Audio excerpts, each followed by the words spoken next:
para gravar.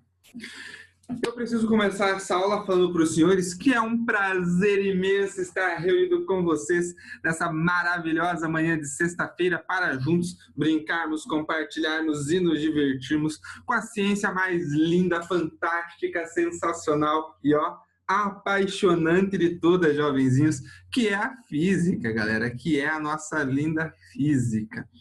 Jovenzinhos, seguinte, na semana passada, eu comecei a conversar com vocês sobre a dualidade da luz, certo? E nós chegamos até o século XVII, mais ou menos, o impasse que tinha ali entre Newton, Huygens e todas aquelas tretas.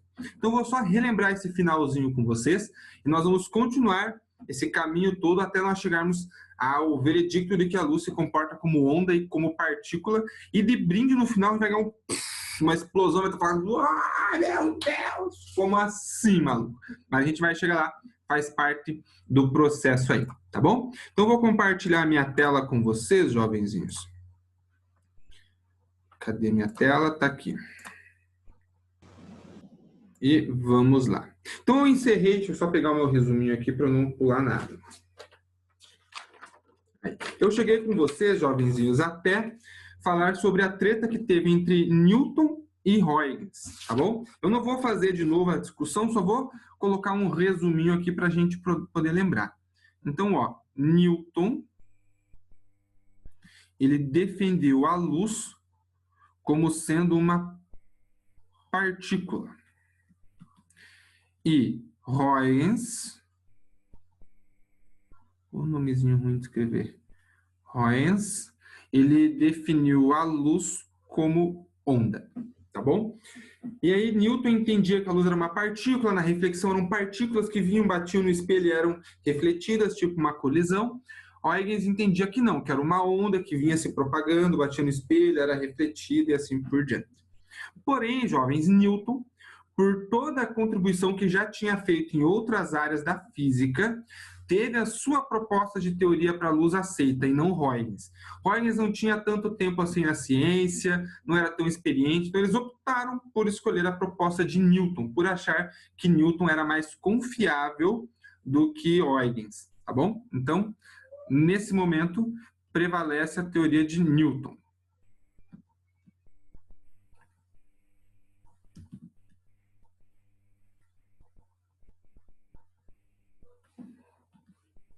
Beleza? Só que, jovens, depois da teoria de Newton, deixa eu só ver que tem gente no parangolê aqui. Da teoria de Newton, lá no século XIX, nós tivemos novas experiências com a luz. Eu cheguei a comentar com vocês também. Nós tivemos a experiência de Young.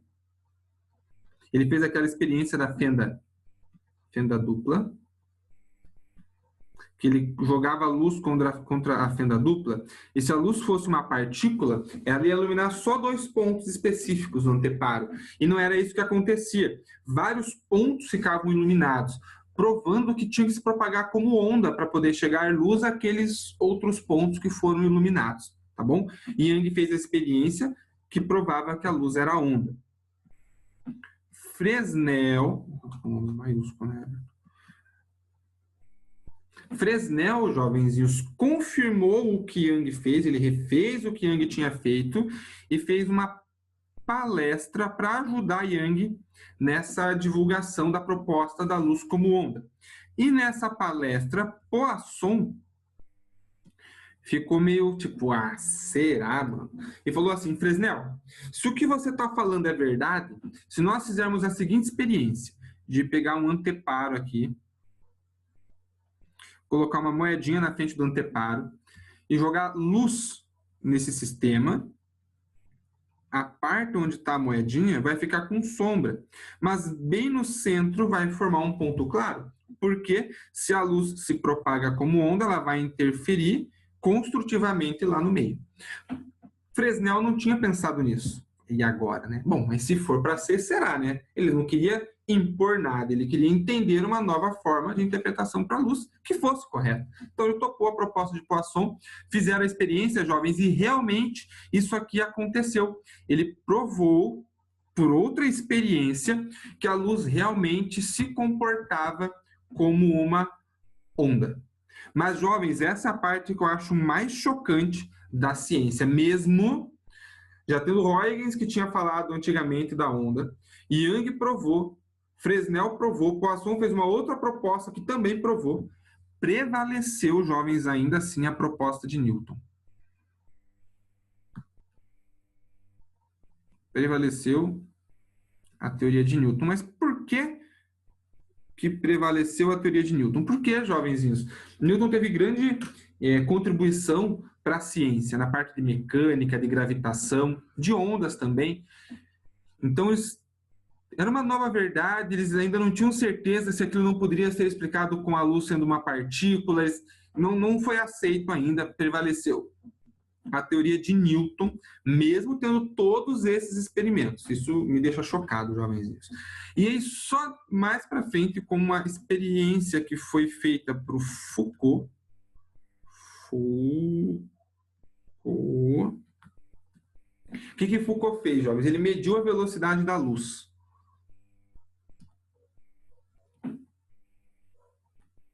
Mas ele não só mediu a velocidade da luz. Ele mediu a velocidade da luz na água. Se vocês lembrarem aqui, a treta para desempatar Newton e Huygens antigamente, eles precisavam do fenômeno da refração. E a diferença de velocidade é dizer quem estava certo ou errado. E eles não conseguiram fazer isso. Foucault aqui conseguiu. E aí ele comprovou, jovenzinhos, que a velocidade da luz na água era menor que a velocidade da luz no ar, corroborando o que Huygens já tinha falado lá atrás e o que esses três cientistas já tinham afirmado anteriormente. E aí, sim, jovenzinhos, depois de muitas brigas e discussões, a luz passa a ser entendida como onda e não como partícula. Que doido, né? Entendida como onda. Os caras brigavam, jovens, fizeram altas tretas aqui nessas reuniões, tá? Não era assim, vamos fazer uma votação, quem é a favor da luz como onda, da partícula. Não era assim, cala a boca, seu bobão, o que você está falando aí? Os caras tretavam feio, era altas tretas entre eles lá, tá bom? Mas então, a partir de Foucault, jovens, a luz passa a ser interpretada como onda. Tá, professor, como assim a luz passa a ser interpretada como onda, né? Por quê? Então, os fenômenos que nós já conhecemos, fenômenos luminosos, todos eles podem ser explicados com a luz se comportando como luz. A reflexão, a refração, refração, a difração, a polarização e a interferência.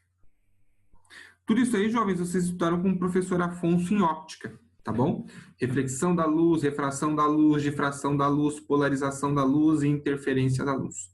Beleza? Então, foi tudo estudado como um fenômeno luminoso, entendendo a luz como uma onda, beleza? E não como uma partícula. Joia? Até aqui, jovenzinhos, é com os senhores. Alguma pergunta, algum questionamento? Dá 3 segundinhos para mandarem perguntinhas, senão eu vou tocar o barco. Vamos tacar o barco, tocar o barco. Beleza? Então tá bom, qualquer coisa podem ir mandando no chat, eu vou respondendo na sequência. Agora a gente vai parar um pouquinho de interpretar a luz. Nós vamos pensar um pouquinho em eletricidade, em magnetismo, eletromagnetismo. Por quê, jovens? Nós precisamos da parte histórica desse processo aí do eletromagnetismo, para daí passar a entender por que a luz passou a ser chamada de onda ou partícula. Por que tem essa dualidade? Tá bom? Então, até então, luz agora interpretada como onda. Vou pegar uma nova lousa, jovens. Caso você esteja anotando ainda, dê um print aí na tela, para você não perder. Então, nós vamos começar a falar agora de um jovenzinho chamado Ørsted. Nossa. Ørsted. E aí, qual foi a contribuição de Ørsted para o eletromagnetismo, para a eletricidade, para o magnetismo, para a luz? Galera, seguinte. Ørsted, ele estava estudando eletricidade. Já se tinham os conhecimentos básicos de circuitos elétricos estabelecidos. E ele, estudando os circuitos elétricos, percebeu que quando ele tinha o circuito dele funcionando, uma bússola que estava ali em cima da mesa dele, por acaso, mexia. Então ele conseguiu perceber que existia uma relação entre eletricidade e magnetismo. Ele percebeu que a eletricidade influenciava no magnetismo, ou seja, ela gerava um campo magnético, tá bom? Então, Ørsted percebeu que corrente elétrica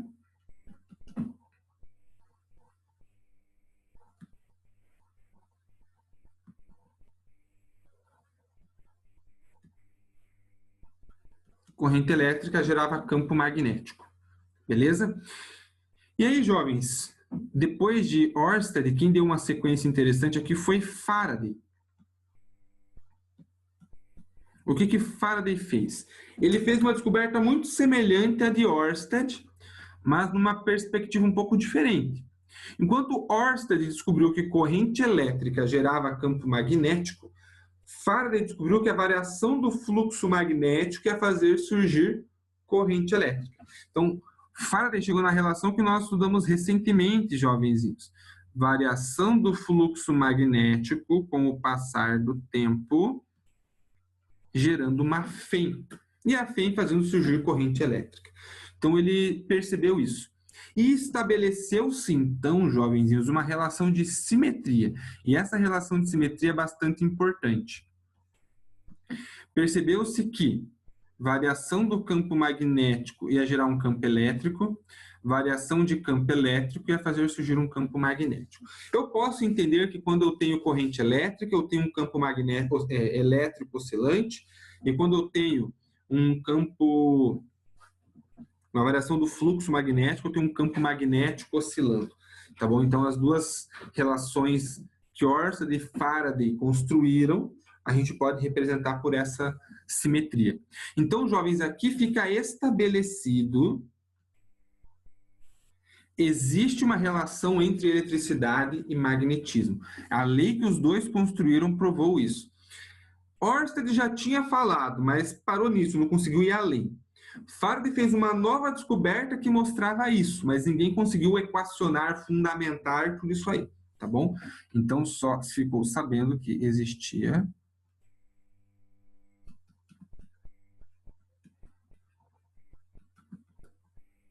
relação entre eletricidade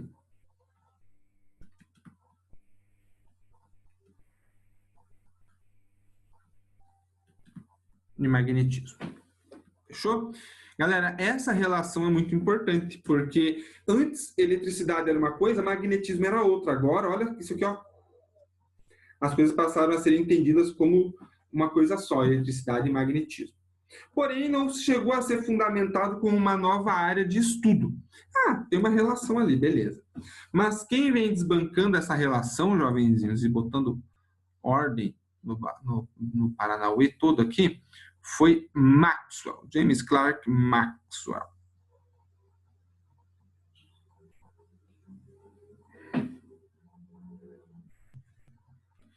Galera, Maxwell, ele, com a teoria que ele formou, ele estabeleceu o eletromagnetismo, tá bom? Ele estabeleceu o eletromagnetismo como um novo campo de pesquisa, uma nova área a terem novas coisas a serem descobertas, tá bom? Então, Maxwell, ele estabeleceu 4 equações, né?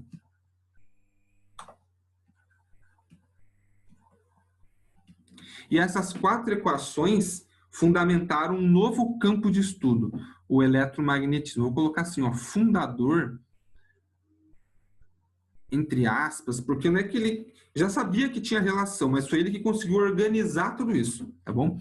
Fundador do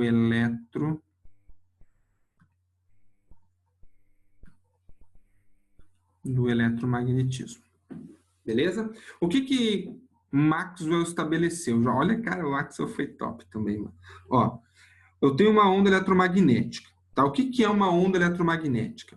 Ele descobriu que a onda eletromagnética era uma oscilação no espaço do campo elétrico e do campo magnético. Então, ó, Esse verdinho que eu estou fazendo aqui é para ser um campo elétrico, tá? Vocês já sabem, né, do meu histórico de desenhos ruins aqui, mas o que vale, jovens, sempre é a intenção, né? Vai nessa. Ó. Então, essa oscilação verdinha é o campo elétrico. E oscilando em paralelo, jovens, mas de forma perpendicular, era o campo magnético. Então, o campo magnético e elétrico eram perpendiculares quando um diminuía, o outro aumentava. Então, essa oscilação entre eles, ela era constante. Então, aonde eu tenho aqui, ó, o meu campo elétrico máximo, eu tenho o meu campo magnético mínimo. Onde eu tenho o meu campo elétrico mínimo, eu tenho o meu campo magnético máximo. Eles são sempre perpendiculares entre si. Esse verdinho é o campo magnético, azulzinho, perdão. Beleza? Então, Maxwell estabeleceu a relação da onda eletromagnética.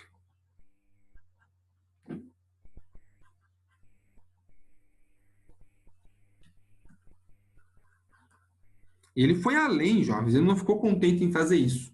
Ele mediu a velocidade com que essa onda se propagava. E ele percebeu, jovens, que essa velocidade era de 3 vezes 10 elevado a 8 metros por segundo. What? Essa é a velocidade da luz, jovenzinhos. Uou! É, jovens. Onda eletromagnética é luz. Eles tinham parado na interpretação da luz como uma onda, beleza. Agora eles estavam entendendo a luz como uma onda eletromagnética e que era uma composição de campo elétrico e campo magnético. Então, o que Maxwell fez aqui, jovens, além de estabelecer a luz como uma onda eletromagnética, foi juntar o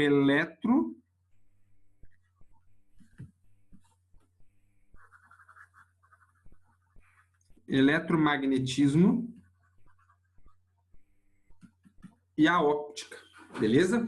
Então, todos aqueles fenômenos ópticos que nós estudamos para a luz, na verdade, ele não é válido para a luz, ele é válido para todas as ondas do espectro eletromagnético. Para ondas de raio-x, raios gama, infravermelho, micro-ondas, ultravioleta, enfim, todas vão ter aqueles fenômenos acontecendo, porque todas são ondas eletromagnéticas. Galera, olha o que Maxwell fez. Ele mostrou que eletricidade e magnetismo, na verdade, eletromagnetismo e óptica era quase uma coisa só, tá bom? Nós tínhamos a percepção a partir da luz, porque é o que nós conseguimos ver. Quando a gente recua, na verdade, a gente vê que esse comportamento é mais amplo. Nós detectamos por um pedacinho que nós vimos, mas ele contemplava um número muito maior de fenômenos aí de ondas, tá bom? Então foi isso que Maxwell fez, jovenzinhos. E tudo isso foi corroborado por um experimento feito por Hertz, jovenzinhos. O que Hertz fez? Ele conseguiu ondas eletromagnéticas, ele criou ondas eletromagnéticas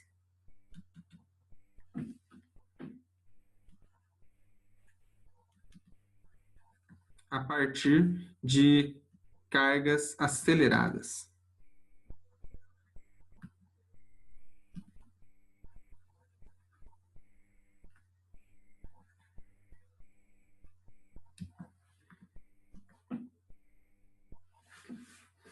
Beleza? Então, ele mostrou também que as ondas eletromagnéticas estavam relacionadas com carga elétrica através desse fenômeno. Então, ele mostrou a relação com ondas eletromagnéticas. O que Hertz não conseguiu explicar, jovens, foi como que uma carga elétrica acelerada pode emitir onda eletromagnética. Por que ela emite onda eletromagnética? E por que às vezes ela emitia e às vezes ela não emitia? Por que às vezes tinha que acelerar mais e outras vezes tinha que acelerar menos? Ele não conseguiu explicar isso, mas ele viu, ele detectou que cargas elétricas aceleradas emitiam ondas eletromagnéticas. Tá bom? Bonito, né? Que bonito, jovens, que bonito. Até aqui, gatinhos e gatinhas, abram o coraçãozinho e mandem perguntinhas e questionamentos para o tio Everton. Vai lá.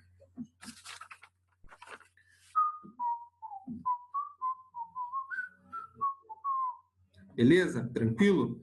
Então tá bom. Eu vou pegar uma nova lousa, jovenzinhos. Então, se quiser me dar um print na tela, agora é a hora.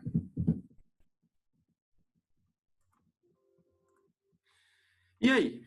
Hertz percebeu isso, mas não conseguiu explicar. E aí, jovens, adivinha quem foi que explicou a teoria aí? Quem foi que fundamentou isso daí? Foi Max Planck. Professor, mas Planck não é o cara lá da radiação de corpo negro, do efeito fotoelétrico, é esse louco mesmo. É o mesmo maluco, jovenzinhos. O que Planck descobriu? A relação dos pacotes de energia. Como assim, professor? Seguinte, a carga estava emitindo onda eletromagnética? Estava. Onda eletromagnética só transporta energia. E ela não transporta uma quantidade qualquer de energia, é um valor específico. Cada onda eletromagnética carrega um valor específico de carga, de energia, perdão. Que Planck chamou de pacotes de energia. Então não tem como ele carregar 1 joule ou 1 joule e meio, não. Se aquela frequência só carrega 2 joules, ou ela carrega 2, 4, 6, 8, é sempre um múltiplo dessa quantidade mínima de energia. Por isso que ele disse pacotes de energia. E isso aqui, jovens, ó, isso aqui, jovens, é o pontapé inicial da física quântica. E essa relação que ele falou aqui foi usada em outros momentos de estudo também, lá na radiação de corpo negro foi usado, tá? Mas quem estabeleceu esse pontapé inicial, esse marco de uma coisa, como assim, né, pacote de energia, de quantizar isso, foi Max Planck. Então, pontapé inicial para a física quântica, jovenzinhos, foi feito por Max Planck. E Hertz, lembra o Hertz que acelerou uma partícula com carga e viu que emitia onda eletromagnética? Ele não parou de incomodar, não. Hertz continua atazanando aqui, ó. O que Hertz descobriu, jovenzinhos? Ele descobriu que quando ele jogava radiação numa placa, essa placa emitia elétrons. Ou seja, é o efeito fotoelétrico que nós estudamos esses tempos atrás aí, beleza? Então ele descobriu essa relação do efeito fotoelétrico. Ele não chegou a chamar com esse nome ainda, ele só descobriu que radiação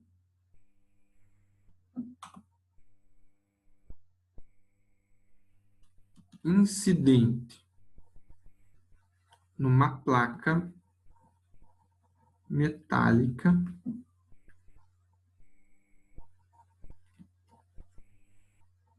arrancava elétrons. E aí, jovens, alguns problemas surgiam. Nem sempre a radiação arrancava elétrons, às vezes ela arrancava. A questão dos pacotes de energia do Planck ajudava a entender isso, porque a radiação que ia incidir sobre a placa tinha uma quantidade específica de energia, não era uma energia aleatória que a placa estava recebendo. Então, às vezes arrancava, às vezes não arrancava, dependia da radiação, porque a energia estava associada à frequência daquela onda eletromagnética. Isso o Planck explicou. Mas nenhum dos dois jovens conseguiu organizar esse sistema de forma geral. Quem conseguiu fazer isso, jovenzinhos, poxa vida, foi ninguém mais, ninguém menos que o tio Einstein. Tá bom?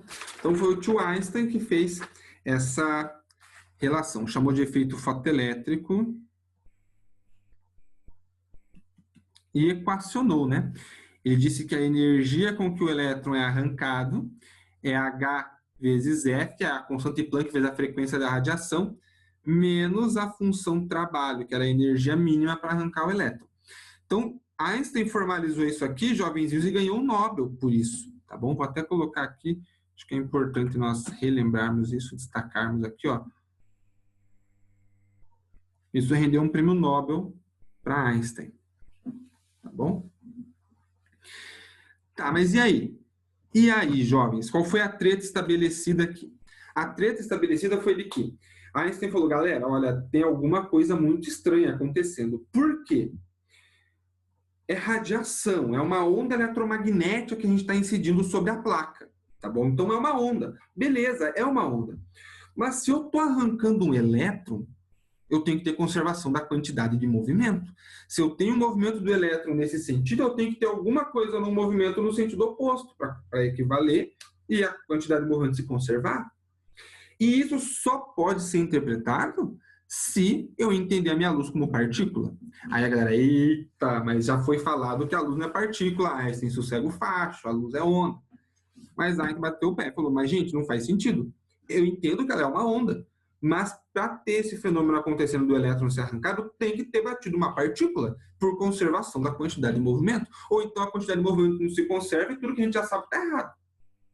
E aí, jovenzinhos, ficou nesse impasse, né? A luz é uma onda ou é uma partícula? E Einstein estabeleceu que a luz pode se comportar como onda numa situação ou como partícula em outra situação. Tá bom? Einstein deixou isso pré-estabelecido. Foi o primeiro a propor a dualidade da luz. Ele explicou o efeito fotoelétrico olhando para a luz em um momento como onda, em outro momento como partícula. O que você não pode confundir aqui, jovens, é achar que a luz pode ser interpretada como onda e como partícula simultaneamente. Por que não? Ou ela é onda ou ela é partícula. Não as duas coisas ao mesmo tempo. Tá bom? Um fenômeno ela pode ser onda, no outro ela pode ser partícula. E depois de Einstein, né? Einstein falou tudo isso, a galera fica... É uma coisa nova, todo mundo fica meio, eita, né? O que está acontecendo? Compton, jovenzinhos, fez um experimento que comprovou isso daqui, que é conhecido como efeito Compton. Se vocês olharem aí no livro de vocês, está na página 55 do livro aí. Efeito Compton.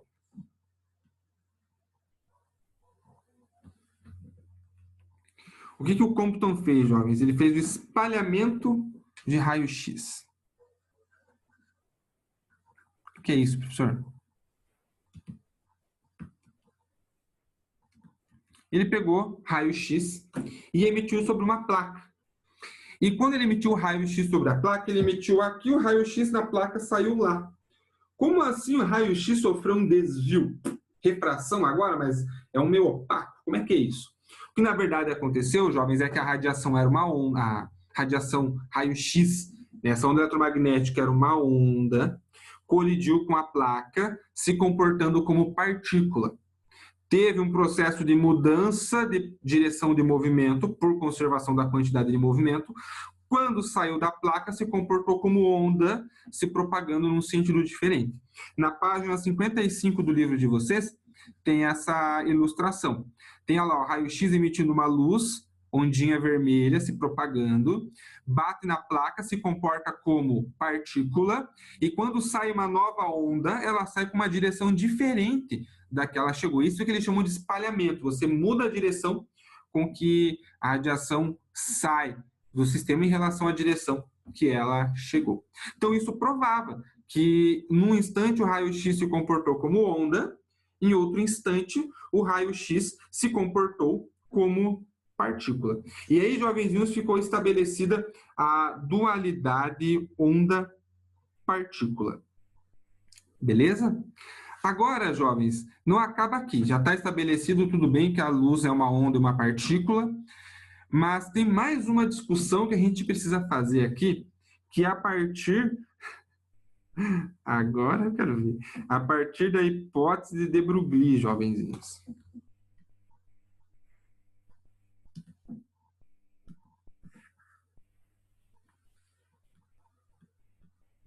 O que de Broglie fez, jovens? A proposta dele foi mais ou menos a seguinte. Ó, poxa, tá acontecendo umas tretas aqui no segundo B, tá bom? E a gente começa a olhar o que está acontecendo, a gente entendeu o que está acontecendo olhando para a sala do segundo B.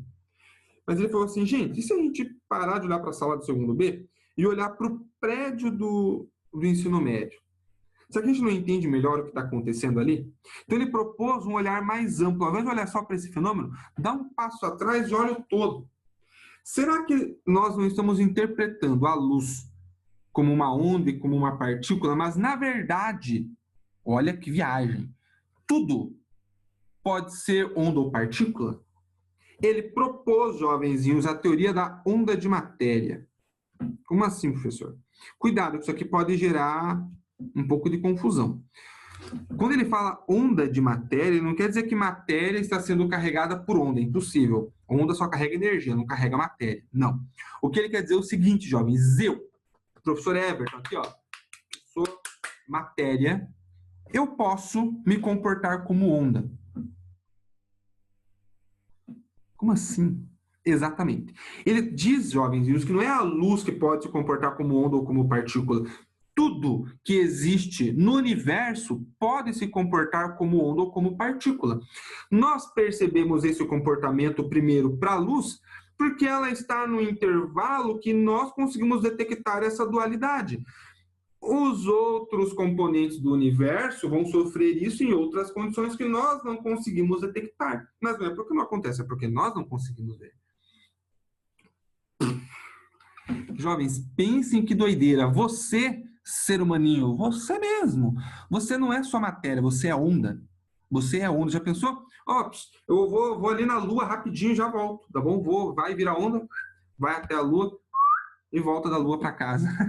Porque, jovens, onda eletromagnética se propagando com velocidade igual à da luz.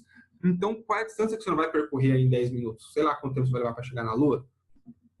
Sacam o tamanho da treta? Percebem o tamanho do problema, jovenzinhos?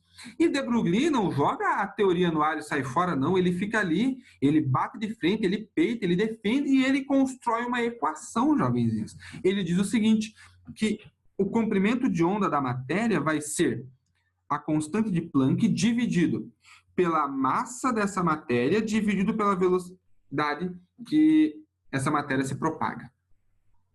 Então, por exemplo, eu, professor Everton, eu quero me propagar como onda, tá bom? Eu quero ir daqui, eu vou fazer uma viagem, eu quero ir como onda, eu não quero ir como matéria fazer essa viagem. Daí lá eu viro matéria de novo.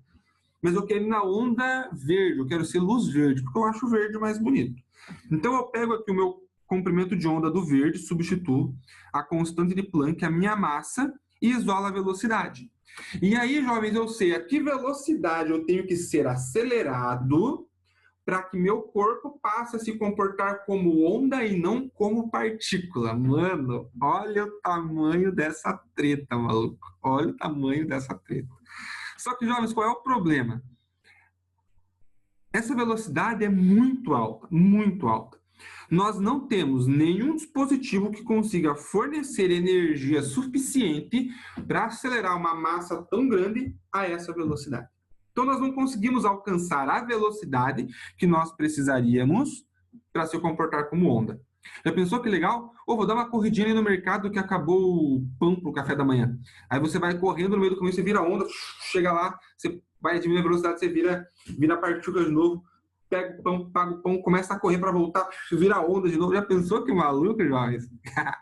Ia ser muito massa, né? Só que não. Porque a velocidade teria que ser muito alta e nós não conseguimos alcançar essa velocidade. Mas, jovens, nós estamos falando isso hoje, 2020, né? Quantas coisas que nós conseguimos fazer hoje que há 200 anos atrás nós não conseguíamos?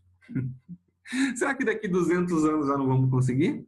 Já pensou que maluquice produzir uma nave, pá, e aí a gente se propaga no espaço, quando for chegar no planeta que a gente quer lá, a espaçonave vai diminuir a velocidade, se comporta como partícula de novo, e tudo beleza, tudo lindo, maravilhoso. Galera, vocês têm noção do tamanho do impacto disso aqui que De Broglie escreveu, galera? É muito forte, jovens, é muito forte, beleza? E ao mesmo tempo que é forte, interessante, ao mesmo tempo é preocupante, porque a ciência tem o objetivo de entender a natureza, mas o que o homem faz com esse conhecimento adquirido é que é um problema. Nós já temos conhecimento das desgraças que o ser humano pode fazer quando tem o conhecimento de como a natureza se comporta. Então, o meu medo é o que o ser humano é capaz de fazer se descobrir que pode se propagar como onda, por exemplo, né? Ao invés de usar para o bem da humanidade, pode usar para o bem de um grupo específico, de uma região específica. Enfim, nós conhecemos como é o homem, jovens, e isso é algo muito sério. Então, é algo que a gente precisa, assim, tomar cuidado, mas que não deixa de ser fantástico, jovens, entender que a matéria pode sim se comportar como onda. Jovens, galera, eu não sei, eu fico bugado, mano. Eu fico bugado, cara. Mano, eu não sei vocês, mas eu acho isso aqui muito doido, galera. Imagina. Galera, é uma nova fase da humanidade. Você tem noção disso, mano? É muito maluco. Tudo bem que nós não vamos viver isso, jovens, porque, bom, acho que não, né? Até ter tecnologia suficiente para poder fazer uma coisa assim, mas, mano, galera, olha isso, galera. Olha o que De Broglie conseguiu descrever, jovens. É excepcional, galera. É sensacional. É sensacional. Eu queria ver a cara de vocês agora. Vocês estão assim, né? Tipo, professor, tá, é onda. E daí eu, mano do céu, como assim, jovem? Não sei qual é a reação de vocês aí agora. Essa é a desvantagem de estar com ensino remoto, jovenzinhos, mas eu queria estar vendo o rostinho de vocês agora. Mano do céu, eu não sei vocês, eu fico de bobeira com uma coisa dessa, jovens. Eu acho simplesmente sensacional. Então, nós encerramos esse capítulo, essa aula, jovens, entendendo a luz como onda e como partícula. E, na verdade, não só a luz como onda ou partícula. Tudo o que está no universo pode ser onda ou pode ser partícula. Depende da velocidade com que você está analisando esse sistema. Fantástico, jovens. A gente encerra com chave de ouro, jovenzinhos. E se vocês olharem o planejamento dessa semana, eu deixei uma sequência de vídeos para vocês, jovenzinhos, que é sobre física nuclear, tá bom? Tem um vídeo que é de videoaula, que é curtinho, e mais 3 vídeos que eu deixei indicado, que vai tratar sobre fissão nuclear, fusão nuclear. São coisas que vocês já estudaram em química, então é só para vocês relembrarem alguns processos e entender a interpretação a partir da física, tá bom? Mas na próxima aula nós vamos falar um pouquinho do princípio da incerteza, vamos falar um pouquinho do gato de Schrödinger, entender qual que é a treta do gato de Schrödinger, afinal de contas, e vamos falar de relatividade, jovens, porque relatividade tem mais um monte de explosão de pensamento para a gente construir. Lembrem, jovens, que esse raciocínio não é um raciocínio simples, é algo totalmente fora do nosso mundo clássico, então é muito comum não fazer sentido algum, porque é algo que a gente não vê no nosso cotidiano, é algo que foge da nossa realidade, beleza? Mas não se apavorem, é realmente normal sentir essa estranheza com essas propostas. Tá bom?